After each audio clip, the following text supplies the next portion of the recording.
নদিয়া জেলা পরিষদের পর এবার পুরুলিয়া জেলা পরিষদ, যেখানে একজোট হলো তৃণমূল এবং বিজেপি।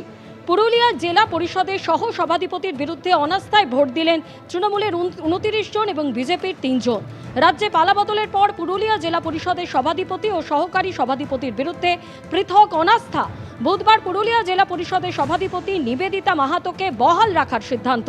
নিজেদের মধ্যে বৈঠক করে সভাধিপতির বিরুদ্ধে অনাস্থা ভোটে হাজির না হওয়ার সিদ্ধান্ত তৃণমূল বিজেপি সদস্যদের। আজ সহ সভাধিপতির বিরুদ্ধে অনাস্থার পক্ষে ভোট দিলেন তৃণমূল ও বিজেপির 32 জন সদস্য।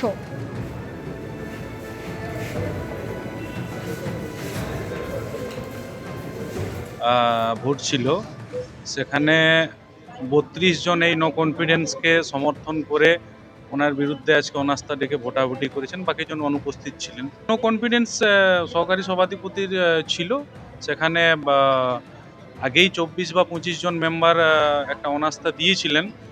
তাতে আবার মেম্বার অধিকাংশ জেলা পরিষদ মেম্বার যোগ হয়ে টোটাল 32 জনে আজকে নো কনফিডেন্সটাকে সমর্থন করে আজকের এই প্রক্রিয়া শেষ হলো। সভাধিপতির বিরুদ্ধে ডেকেছিলাম, সেটাকে আমরা আরেকবার চান্স দিলাম।